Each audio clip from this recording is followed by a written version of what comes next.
The late afternoon sun filtered through the high-rise windows of Tran Global Industries, casting golden light across the marble floor.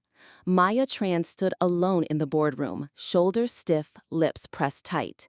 The air smelled faintly of designer perfume and tension. Her eyes flicked toward the dark screen at the head of the table.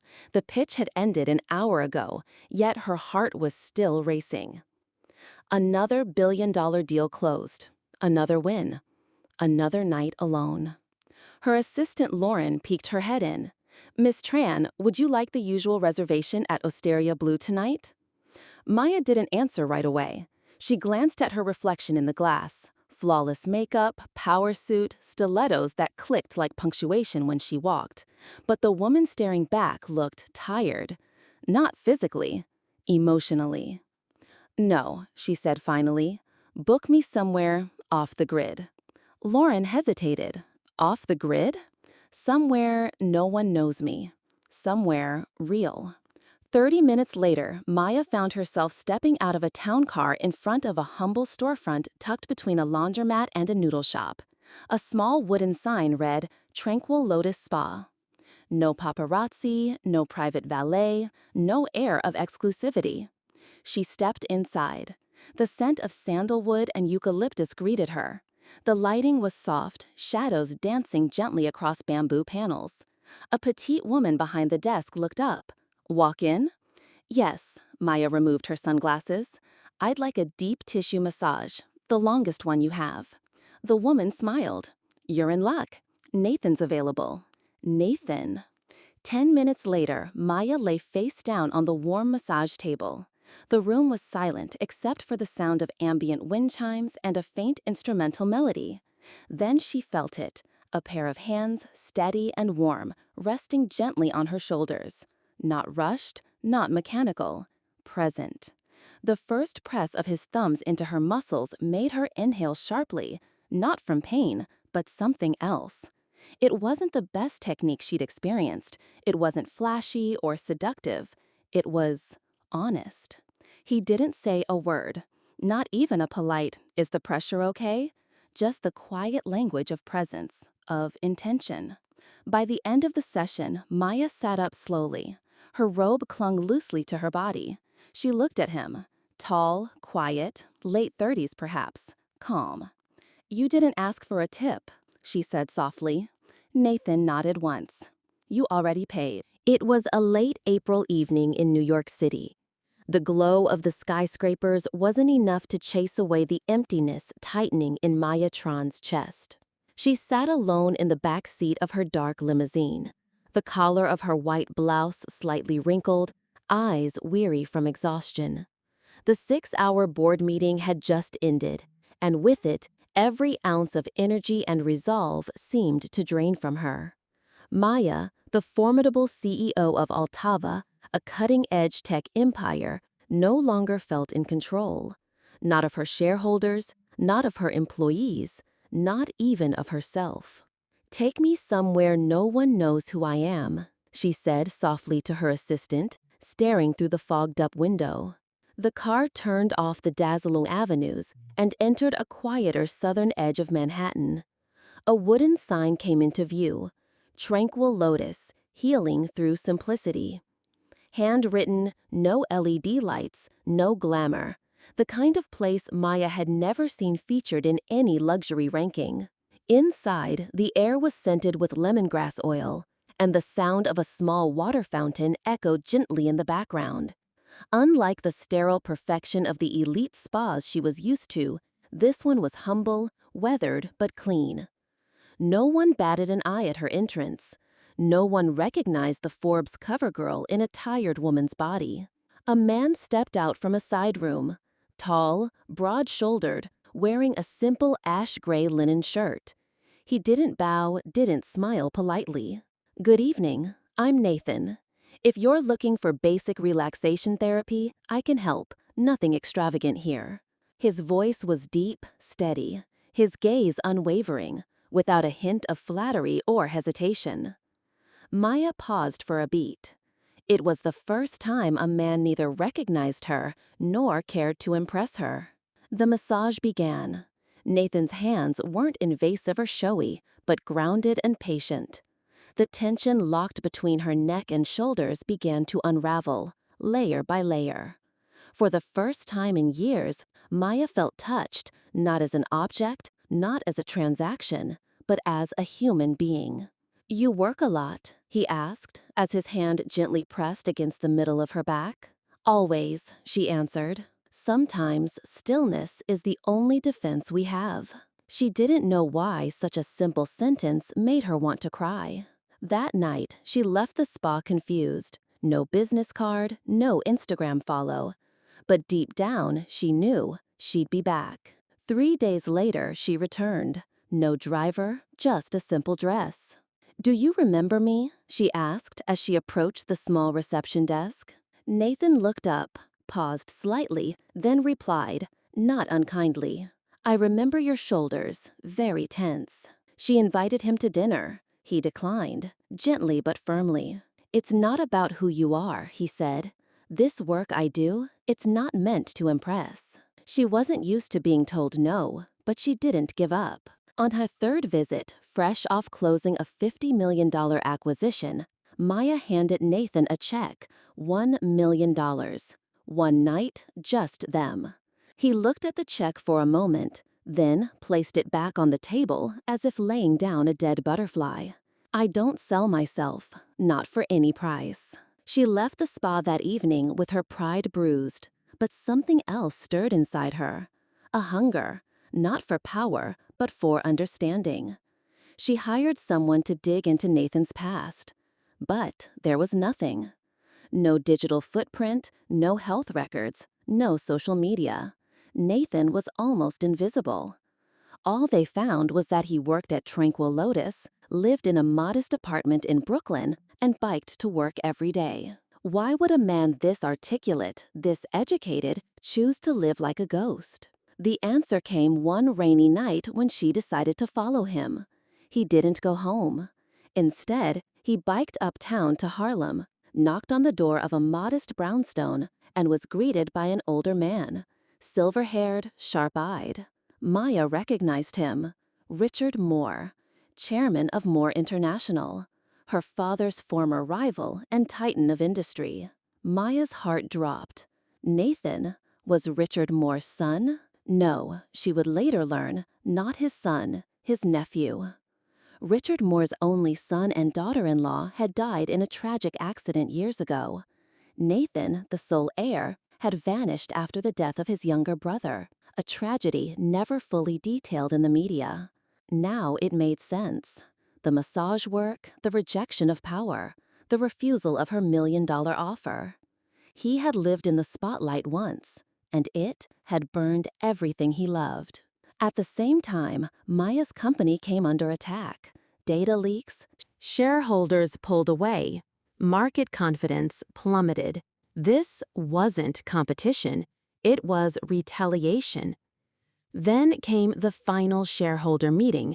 Maya was moments from losing everything, forced to sell off control of Altava. And then Nathan walked in, calm, silent, a quiet storm. He placed a thick envelope on the boardroom table. His shares in Moore International, inherited, undeclared, undeniable. Altava will not be devoured, not while I'm here. The room went still. After the meeting, Maya found herself standing across from him again, but this time not under soft spotlights, under the harsh glare of corporate war. And yet, no one was smiling. "Why?" she asked. "Because I already lost someone I loved," he said, his voice barely a whisper. "And I won't let the next woman I care about be destroyed." She didn't answer. She didn't have to.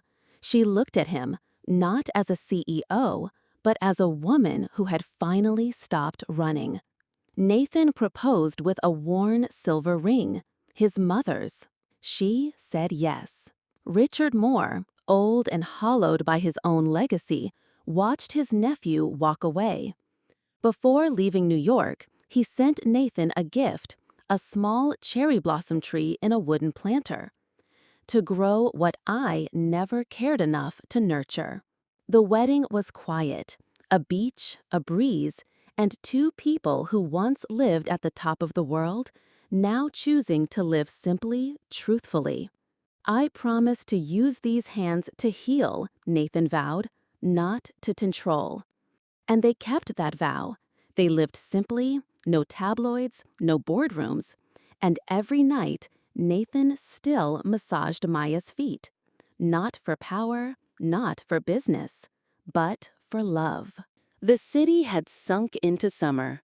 The heat didn't just soften the pavement, it softened people too, wore them down, made them honest. Maya had moved out of her high-rise penthouse. Now she lived in a modest top-floor apartment near Prospect Park, where the afternoon breeze carried the laughter of children and the occasional barking of a neighborhood dog. And strangely, she didn't feel like she was stepping down. She felt free. Nathan remained much the same.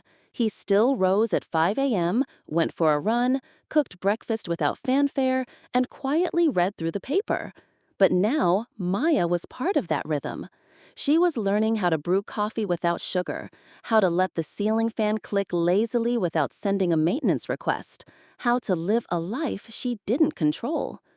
One night, lying on her side in bed, her fingers gently tracing the curve of Nathan's spine, she whispered, "If I hadn't walked into Tranquil Lotus that day, would we have ever met?" "No," Nathan murmured, eyes closed. "But I believe the people meant to find each other always do, sooner or later." Maya smiled faintly, but the stillness would not last. The past has a way of finding its voice. More International, now weakened after losing control of Altava, had begun to unravel. Whispers turned to boardroom rumors. Then came the leaks. Media outlets reporting that Moore had laundered money through a Southeast Asian subsidiary years ago. Investigations were launched, scrutiny tightened. And then Maya received an anonymous email, an attachment of a scan. A confidential internal document, yellowed and slightly torn at the corner.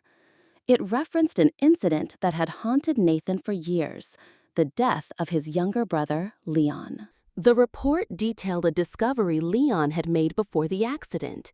He had uncovered financial misconduct and was preparing to expose it. The car crash that claimed his life in the middle of the night suddenly didn't feel like chance. Maya didn't know what to do. Should she tell Nathan? Should she let it lie? When she handed him the document, he didn't speak. For a long time, he just stared at the page. "I always thought I left to escape," he finally said, voice barely audible. "But maybe I left too soon." In the days that followed, Nathan said little. He sat up at night with old letters from Leon spread out in front of him, spent hours alone by the lake in Prospect Park, staring at the still water as if waiting for ghosts to rise from it. One morning, just after he returned from an early visit to Moore's headquarters, a place now riddled with tension and secrets, Maya touched his shoulder. "I'll stand by you," she said, "even if you choose to go back and face it." He nodded slowly. Nathan was no longer just a massage therapist. He was the legal heir to Moore International. And now he had a choice: to reclaim it or to shut it down for good. Summer deepened. But for Maya, time moved differently now. The air conditioning in their modest apartment clicked softly at night, blending with the city's distant heartbeat. She no longer rushed through breakfast or checked her phone every 5 seconds. Now, she watched Nathan slice fruit quietly, watched him read the labels at the market, watched him make the bed as if it were a ritual. It was frightening how easy love was when it wasn't wrapped in control.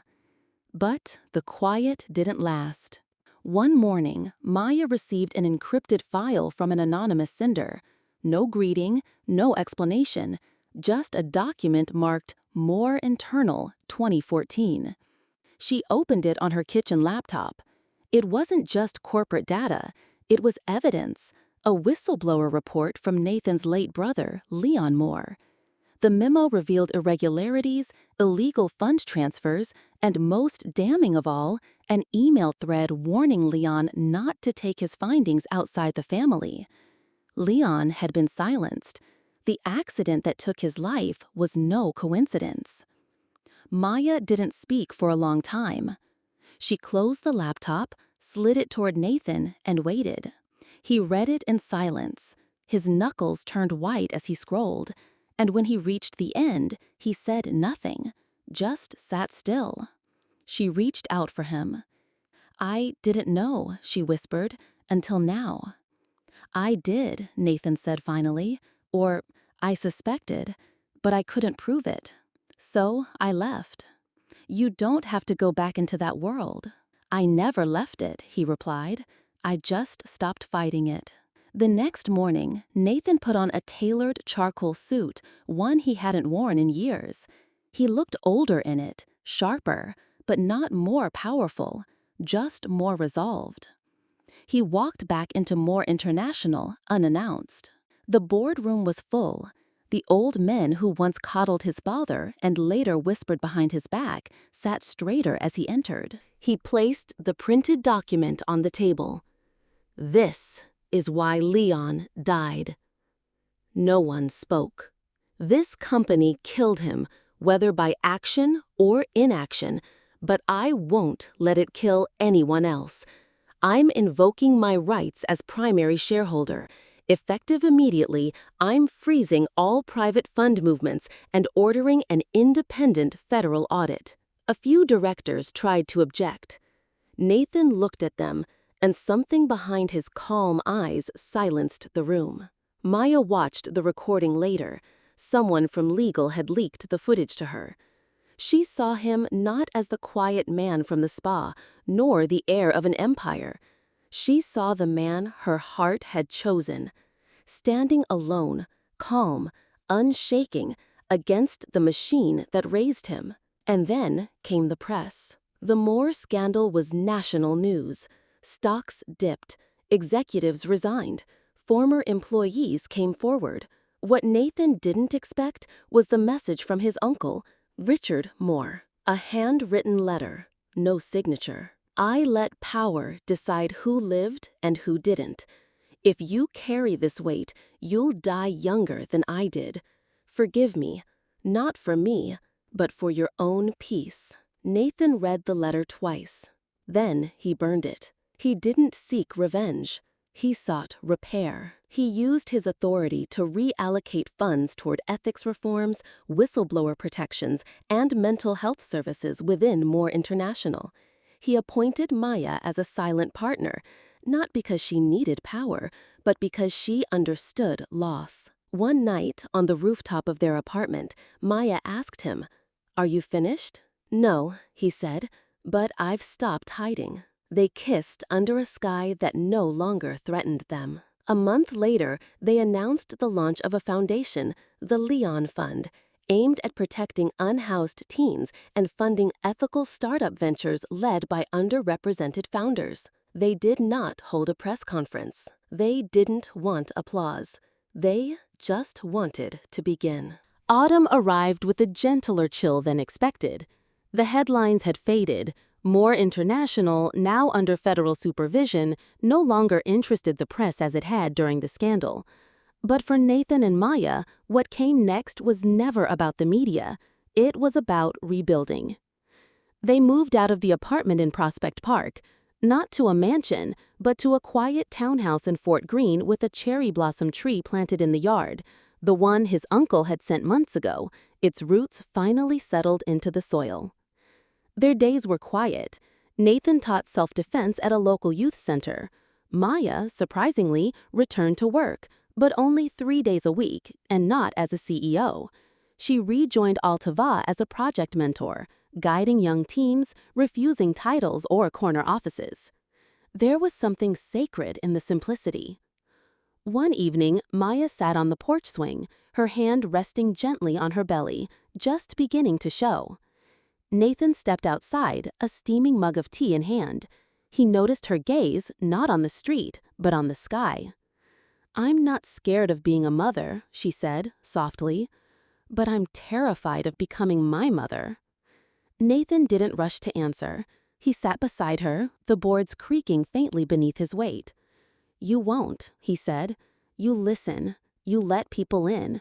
You make space for others. That alone makes you different." She let out a breath she hadn't realized she was holding. In the weeks that followed, they prepared for the baby quietly. No baby showers, no Instagram announcements, only hand-painted shelves, books in 3 languages, a small hand-knitted blanket Maya insisted on making herself, though the stitches weren't perfect. And then came the letter. For the narrator, Leon, as children, on a beach, arms thrown around each other. On the back, in Leon's handwriting, "You were always the calm one. Keep her safe." Maya found Nathan sitting alone that night, the photograph in hand, tears slipping silently down his cheeks. She didn't ask what it said. She only wrapped her arms around him. When their son was born, they named him Leon Tranford. No middle name, no burden of legacy, just a name that carried both memory and hope. The birth was not easy. Maya had complications, and Nathan waited outside the operating room for hours, praying to no one in particular, just whispering over and over, "Please, please bring them both back to me." When the nurse came out, smiling, tears fell before he even stood up. Maya was tired but glowing, and in her arms, a tiny boy blinking up at the world as if trying to remember it from a dream. "You have his hands," Maya said, strong, quiet hands. Nathan didn't speak. He just knelt beside them and kissed both foreheads. That night, with the baby asleep between them, Maya whispered, "Promise me something. Anything. When we're old and forget everything, remind me this was real." He nodded, then softly replied, "Every day, with these hands, I'll remind you." They didn't return to power. They didn't reclaim empires. They stayed, together, real. Every evening, when the baby slept and the city quieted, Nathan would rub Maya's tired feet, not because she asked, not because she expected, but because he still remembered the woman who walked into a spa one April night trying to forget who she was. And every time he touched her, he remembered that love, the kind that survives truth, betrayal, and silence, is not about grand gestures. It's about presence.